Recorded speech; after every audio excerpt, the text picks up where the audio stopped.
Now you're looking at live pictures of the House Intelligence Committee. They're about to have an open public hearing. The director of the FBI, the director of the National Security Agency will be testifying.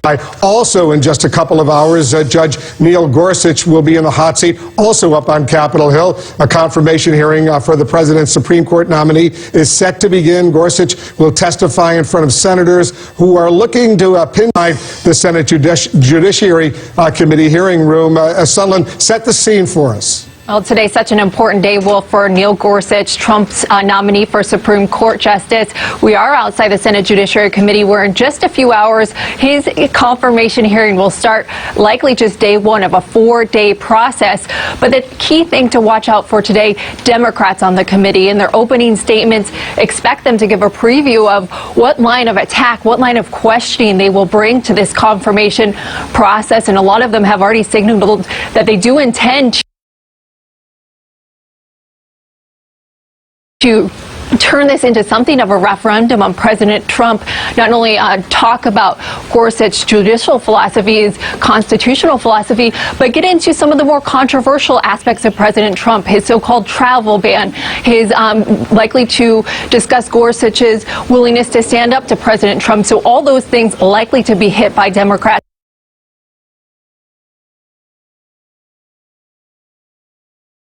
We've heard from Senator Blumenthal. He's been very outspoken on all this. He has pledged to use every tool at his disposal, including the filibuster, if his answers today on New Day. I want him to be more explicit and forthcoming on that issue, judicial independence, and also on some of the other areas, workers' safety, privacy rights, Roe v. Wade. And let's remember that the Supreme Court is more than just marble pillars and judicial robes. It is the flesh and blood embodiment of American justice. I mean, what other tools are you prepared to use? Because if they can't get 8 Democratic votes to get the 60 count, it's likely that the nuclear option will be invoked. So what are the other tools you're talking about? The main tool is, in fact, the 60-vote threshold and the filibuster. Now, that's just a preview there of a potential larger fight to come if and when Gorsuch gets out of the Senate Judiciary Committee. This moves to a full vote in the Senate. And Democrats, if they're united and stand up to block Gorsuch, Republicans have already threatened to use the so-called nuclear option, which would essentially lower the number of votes needed to get him through, could pass along party lines. Wolf, as you know, that would be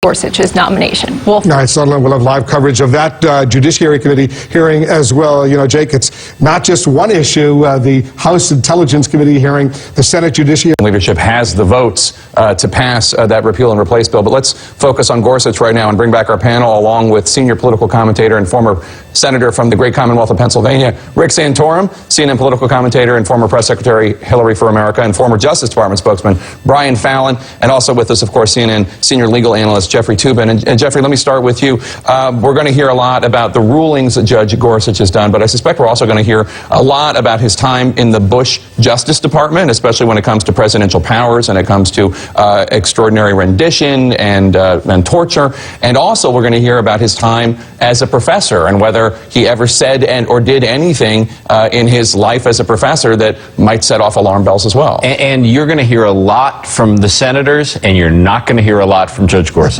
I mean, ever since 1987, when Robert Bork testified and really engaged with the senators on substance of his views, every subsequent nominee has taken the message, which is less is more. Don't answer questions other than in real generalities, and I expect that's what we'll see. We will get a picture of what kind of person he is, of his general approach, but will he vote to overturn Roe v. Wade? Will he support the continued deregulation of political campaigns and Citizens United? Will he support affirmative action?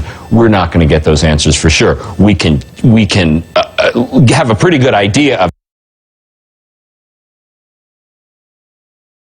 how he feels about those issues based on his record, but he is going to tiptoe around those. And Brian Fallon, Judge Gorsuch will be introduced by one of the shining stars of progressive jurists in this country, Neil Katyal, who was an acting Solicitor General for President Obama, had a landmark case before the Supreme Court. Will that help Judge Gorsuch before the Democratic members of the committee, you think? I have to say the rollout of Neil Gorsuch has been one of the few things that has probably gone right for this Trump White House. So even though they have this hearing today on Russia connections, it's a very fortuitous development for the Trump White House that it's the same day as Neil Gorsuch. I think in terms of emphasizing his bio, the fact that he's a Midwesterner, we keep hearing about all this personal features about him, that he's an avid outdoorsman. He's had a relatively good run of meetings on Capitol Hill. So I do think that that will help him. But I do think, to Jeffrey's point, the lack of assurances on some of these key questions is going to be enough for a lot of these Democratic senators to say, I cannot support him. And Senator, what are you looking for? I'm looking for the Ginsburg standard, which is no hints, no forecasts, no previews, which means he's not going to say anything about how he's going to rule on any of these. He's not going to give any indication. I think Jeffrey's absolutely right on that. This is going to be a political test when it's all said and done. You know, we talk a lot about the Republican base, but the Democratic base is very engaged on Gorsuch. Well, that was my point. I think that this is going to be a political test, and whether the Democrats are going to, the Democratic base are going to push Democrats to block this nominee just because he's a Trump nominee, not because he's not qualified, just because he's a Trump nominee and he's going to be more conservative than what they want. But Gloria, even if there is a filibuster and you need 60 votes, there will be 52 Republicans who will all vote to confirm. The expectation is there are a lot more than 8 Democrats who will vote to confirm as well. Well, and millions of dollars have been spent, particularly like Montana for Senator John Tester. So they're trying to make sure of that. But one thing I want to add to this is that there's something simmering underneath all of this, and for the grassroots, and there is a resentment about what happened to Judge Garland, that they believe, Democrats believe, this is a so-called stolen seat, and that they believe Garland should have been confirmed and that it was taken away from the Democrats. And so there are some Democrats I've talked to who said, you know what, an eye for an eye. There are Democrats who feel very strongly about this, and that it isn't so much about Gorsuch per se, but there's a debate now. Do you go all out on Gorsuch, or do you wait until the balance of the court is actually at stake and go all out on the next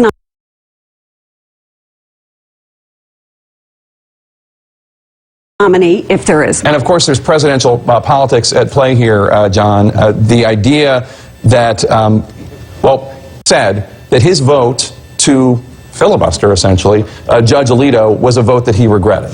That said, when you look at the field of Democrats in the Senate who are thinking about a 2020 presidential run, I cannot imagine that any of them, just because of the pure politics of it, are inclined to vote with Judge Gorsuch. On the other hand, as has been pointed out, you have 10 Democrats up for re-election in red states that Trump won, including Florida, not just states like Montana, but states like Florida, states like Pennsylvania. What do they do? Well, they have to watch this play out. One of the reasons those Democrats have not committed so far, I think it's an open question as to whether they get those Democrats. If in a normal circumstance, you would say yes, those red state Trump Democrats would come over to Judge Gorsuch. But this is not a normal circumstance, in part because the president's approval rating is low, and in part because of the incoming from Democratic interest groups. The incoming is remarkable. So watch Heidi Heitkamp, watch Joe Manchin in West Virginia, but then to your Bill Nelson question in Florida, Trump just won Florida. Trump just won Michigan. He just won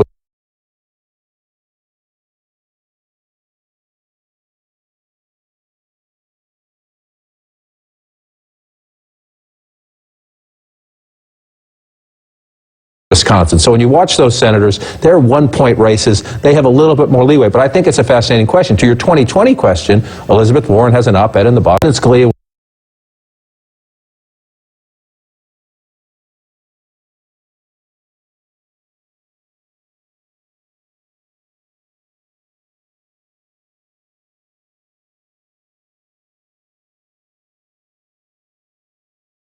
was confirmed 98-0. That was 30 years ago, 29 years ago. That and how Supreme Court picks have changed over a course. Congressional reporter Romano, you're there with a guest. Yeah, that's right. Peter King of New Intelligence, the Russian government, or anybody involved.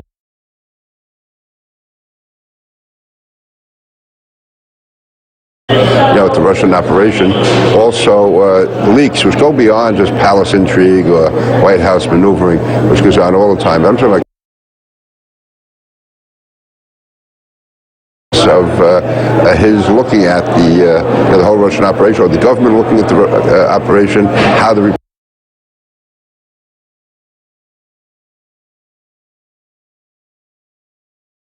report was put together back in December and January.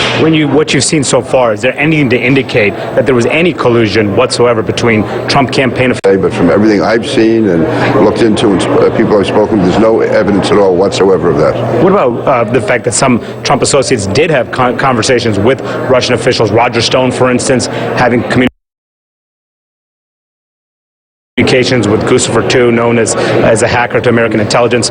Is that an indication that there could have been those contacts? That goes on all the time, especially in the world we live in now. I've been on trips to Russia with President Clinton, where they're encouraging American business to get involved. You go into New York, people own real estate. People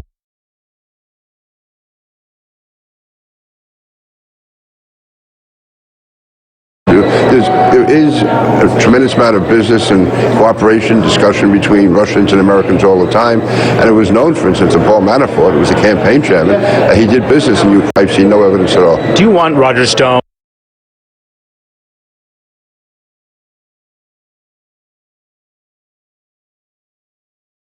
Paul Manafort to come before the committee, Michael Flynn, ask them questions about these issues that have come up? I think we have to see if there's any evidence there, just to call them before the committee if there's evidence against them. But if there's anything found, or if they want to explain themselves, yeah, they have every right to. Do you know if the FBI is in fact conducting an investigation into the Trump campaign and Russian officials? I can't comment on that. So, of course, the wiretapping allegation is something that will certainly come up here over the weekend. Both Nunes, the chairman, and Adam Schiff, the ranking Democrat, said there's nothing in those DOJ documents that show any sort of wiretapping ordered by President Obama.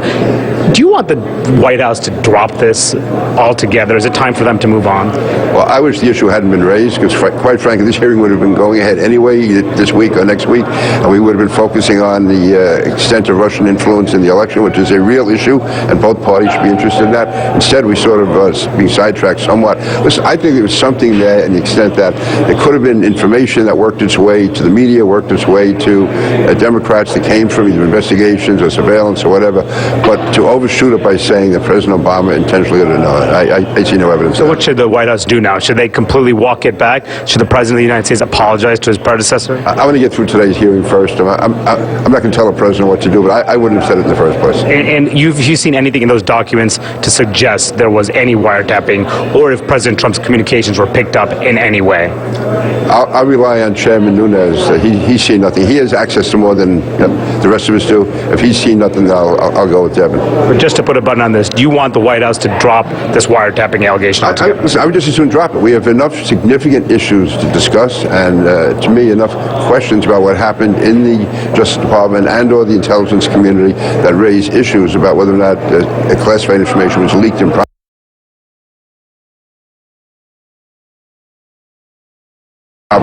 That is what focusing on, not whether or not there was a specific order, which as far as I